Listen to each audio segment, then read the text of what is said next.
భాజపాకు వ్యతిరేకంగా దేశ ప్రజలను ఏకం చేసేందుకు కొద్ది నెలల క్రితం కాంగ్రెస్ అగ్రనేత రాహుల్ గాంధీ భారత్ జోడో యాత్ర చేపట్టిన విషయం తెలిసిందే. తాజాగా ఆయన మరోసారి యాత్రకు సిద్ధమయ్యారు. ఈసారి దేశంలోని తూర్పు నుంచి పశ్చిమ ప్రాంతం వరకు భారత్ న్యాయ యాత్ర చేపట్టనున్నట్లు కాంగ్రెస్ బుధవారం ప్రకటించింది. వచ్చే ఏడాది సార్వత్రిక ఎన్నికలు జరగనున్న నేపథ్యంలో రాహుల్ యాత్ర ప్రాధాన్యం సంతరించుకుంది. కేసీఆర్ కుటుంబ ఆస్తులపై సౌద పత్రం విడుదల చేయాలి అన్నారు మంత్రి పొన్నం ప్రభాకర్.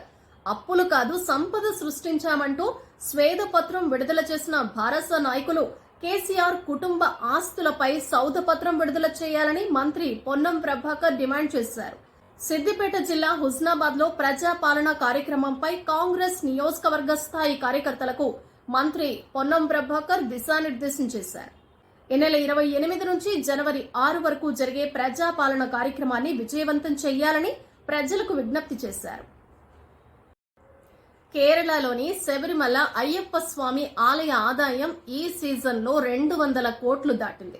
ఈ నెల 25 వరకు 204.30 కోట్ల ఆదాయం సమకూరినట్లు ట్రావెన్కో దేవస్థానం బోర్డు మంగళవారం తెలిపింది. ఇందులో భక్తులు సమర్పించిన నాణ్యాల ద్వారా 63.89 కోట్లు, అరవణ ప్రసాదం విక్రయంతో 96.32 కోట్లు, అప్పం ప్రసాదం విక్రయం ద్వారా 12.38 కోట్లు వచ్చినట్లు పేర్కొంది. అనంతపురంలో మంత్రి ఉషా శ్రీచరణ్ ఇంటి ముట్టడికి యత్నించిన అంగన్వాడీలను పోలీసులు అడ్డుకోవడంతో ఉద్రిక్తత నెలకొంది. సమ్మె చేస్తున్న శిబిరం నుంచి నియోజకవర్గంలోని అన్ని మండలాల అంగన్వాడీ కార్యకర్తలు ర్యాలీగా వెళ్లి మంత్రి ఇంటి ముట్టడికి యత్నించారు. అప్పటికే అక్కడికి చేరుకున్న పోలీసులు వారిని ముందుకు వెళ్లనీయకుండా అడ్డుకున్నారు. ప్రభుత్వంతో జరిపిన చర్చలు విఫలం కావడంతో ఆంధ్రప్రదేశ్లో అంగన్వాడీలు పోరాటాన్ని ఉధృతం చేశారు. ఎమ్మెల్యేల ఇళ్ల ముట్టడి కార్యక్రమంతో ఆందోళనలతో హోరెత్తించారు.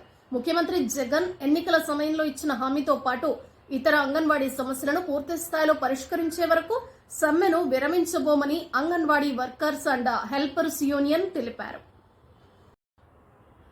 ఎముకలు కొరికే చలితో దేశ రాజధాని ఢిల్లీ వణుకుతోంది.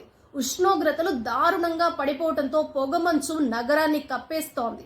దీంతో రాజధాని వాసులు తీవ్ర ఇబ్బందులు ఎదుర్కొంటున్నారు. అటు రవాణా వ్యవస్థపై పొగమంచు పెను ప్రభావం చూపిస్తోంది. విమానాలు, రైళ్ల రాకపోకలకు తీవ్ర అంతరాయం ఏర్పడుతోంది. చలి పరిస్థితులు తీవ్రంగా ఉండటంతో ఇప్పటికే వాతావరణ శాఖ ఢిల్లీలో రెడ్ అలర్ట్ జారీ చేసింది. హైదరాబాద్ నగరాన్ని కమ్మేసిన మంచు దుప్పటి ఉష్ణోగ్రతలు పడిపోవడంతో పొగమంచు నగరాన్ని కప్పేస్తోంది. దీంతో రాజధాని వాసులు తీవ్ర ఇబ్బందులు పడుతున్నారు.